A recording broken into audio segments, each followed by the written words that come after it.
I'm going to talk about CO2, otherwise known as carbon dioxide. So people think that carbon dioxide, if you increase it, it will destroy the earth, and it's not true. Um, I read somewhere, it was a while ago, that the earth used to have a high concentration of CO2, and there were organisms on the earth that thrived from CO2, and they produced oxygen.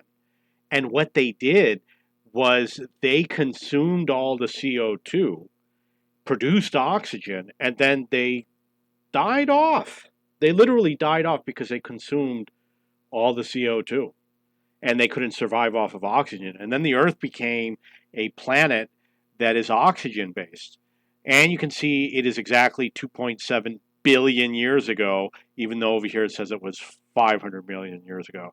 So, these scientists, they're always right, and they know all sorts of crap. We know that the CO2 content of the atmosphere was much higher in the past, and that the current time we are at a very low point. I mean, substantially low, meaning that if we wanted to match the way it used to be, I don't think we'd be able to do it if we tried. You see, it says parts per million, and it's like up here in the 2000 range. That's a future prediction, I think. But I believe it was even higher than that. It was probably like 500 million or something. So the point that I'm making is that there's a lot of misinformation, and it's no, I don't want to say it. Just don't freak out about CO2. We're not going to. The Earth is not going to go away. The Earth will adapt using colorful diagrams. The Earth is going to adapt to whatever happens. Is it possible for a planet to die? Yeah, obviously it is.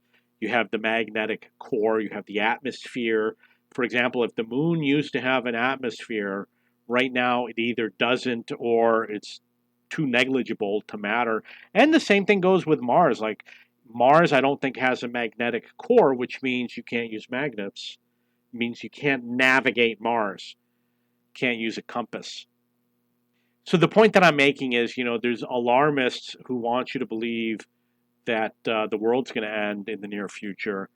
And I'm not saying we shouldn't do anything about it, but every proposal I've seen has just been crazy. The people who are making proposals on how to fix everything have no idea what they're talking about. The cargo ships alone, believe it or not, produce more CO2 than every car in the United States.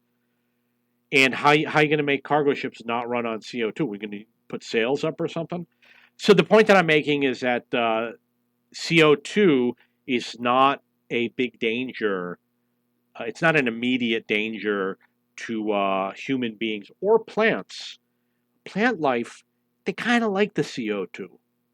In fact, you'd think people would say, hey, we got this problem, let's plant more plants, but no one ever says that. They always say, we got this problem, so you can't eat a hamburger, you know? Okay, so I just wanted to throw my 5 cents in. If you have any questions or comments, please post below.